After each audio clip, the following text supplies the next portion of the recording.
So I'm supposed to be in bed right now, but the breaking news filtered yet again that a Channels TV correspondent in Abuja, Precious Owolabi, was shot during the protests in Abuja. Eventually give up the ghost. Now this is so terrible. This is disastrous. This is calamitous. It is disturbing.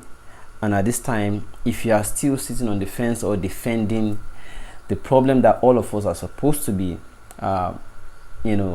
speaking up against, then there is a problem with all of us.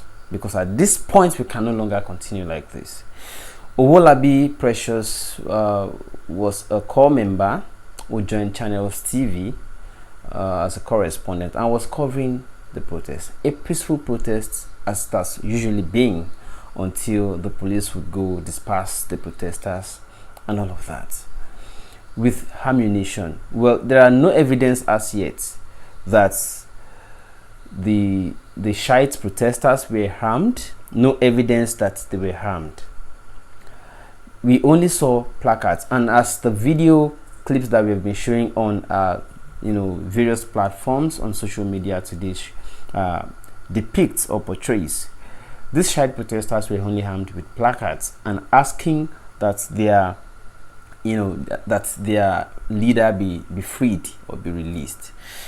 Now, Owolabi Precious, I want to begin by saying R.I.P. You are a hero. You are a victim of the problems, the disasters that Nigeria has become in the hands of people who have been there since 1985 and refuse to leave, even though they are clueless and have no idea. We are so sorry. I mean, we regret this. We are all fighting for this country to be positive. Unfortunately, we have some of us too who, as a result of greed, looking for appointments, looking for whatnot, are defending the problem. Youth like us. Owolabi, Nigeria is so, some of us who have conscience are so sorry that you have to leave, you have to die this way. It's very unfortunate. But before Owolabi's death was announced, a DCP, with the police, was also reported to have also died during the protests. And this is also a grieving moment for Channels TV and the rest of us in the media. It's so unfortunate, Nigerians. We cannot continue like this. I still don't know till now what warrants the continuous detention of El Zakzaki. I still don't know why, without a court pronouncing him or sentencing him properly, that we should continue to keep him in jail. I'm not a religious person. I don't belong to the Shiites. If I had any religion at all, I was born a Christian.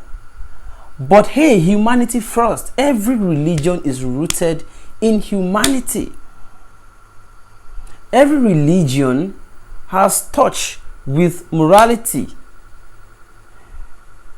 I mean, if because of 2023 ambition, some of you are still defending what is going on that we all know is wrong, then something is wrong with all of us. In fact, there are claims already in the media. I don't know how true this is, just as I don't also know how true it is that the Shiite members may have killed the policemen who died. It's the same way I still also cannot tell exactly if it's also true.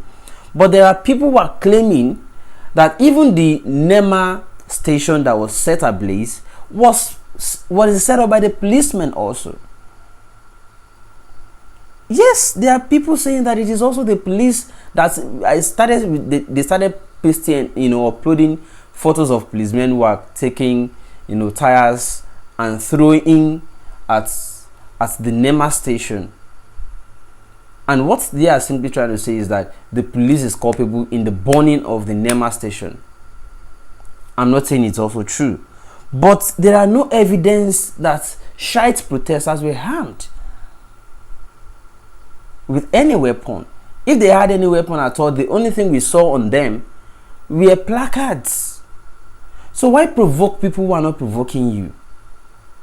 Why are you holding their leader? Can we release who is not guilty of any crime that we can hold? If it is a personal vendetta by the president against the Shiite leader, can you treat this matter personally if it's a personal issue?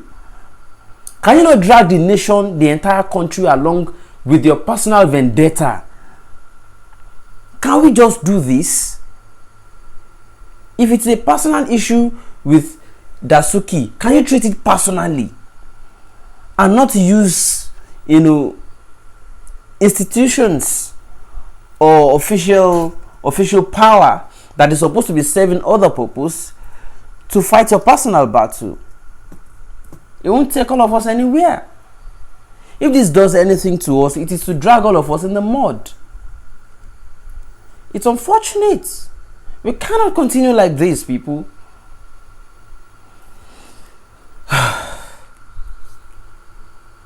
I'm sorry I will not be able to read comments. I will not be able to react to all the comments. See, somebody said it is the police that are killing themselves and not the Shiites. So Bamdoshi is saying that the detention is beyond Nigeria. The USA and the Saudis are involved.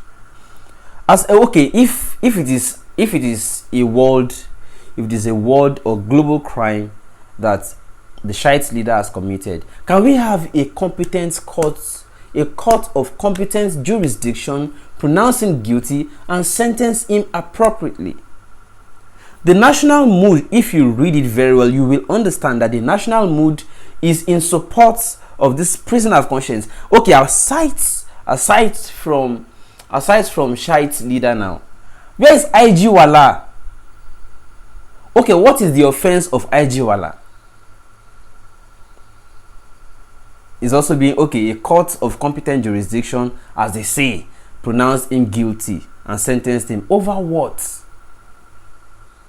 So it is now beginning to look like they are no longer even pretending or hiding it anymore. They are making it so clear to us that justice, that would not even be called justice, that judgment is meant for highest bidders, people who purchase it. For how long are we going to be doing this? Oh, come on.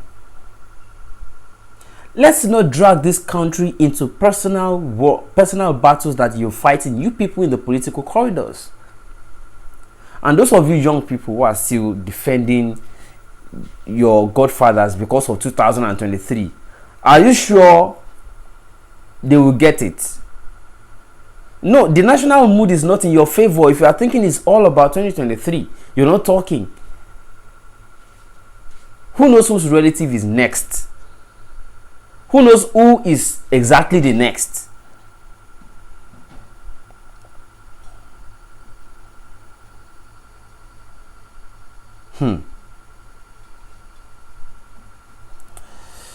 Okay, that he has to suspend the rule of law. Somebody personally has to suspend the rule of law. Personally. To fight whose battle? Oh, come on. I'm tired.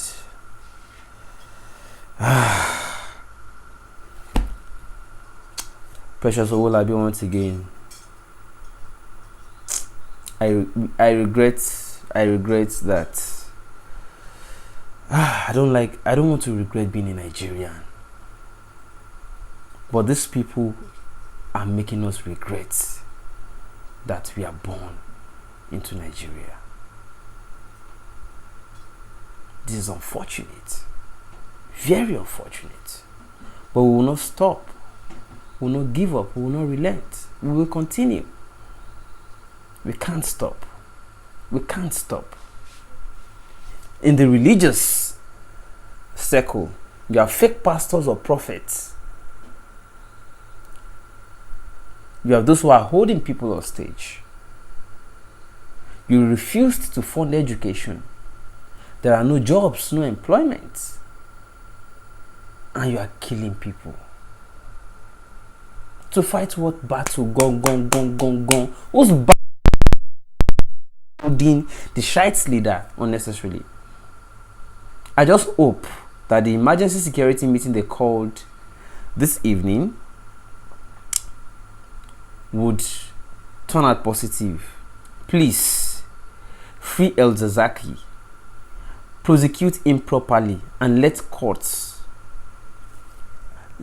justice not only be done, let it be seen to have been done in this matter. Even if you want to punish somebody, is it not enough? How long have you been holding this man? It's enough.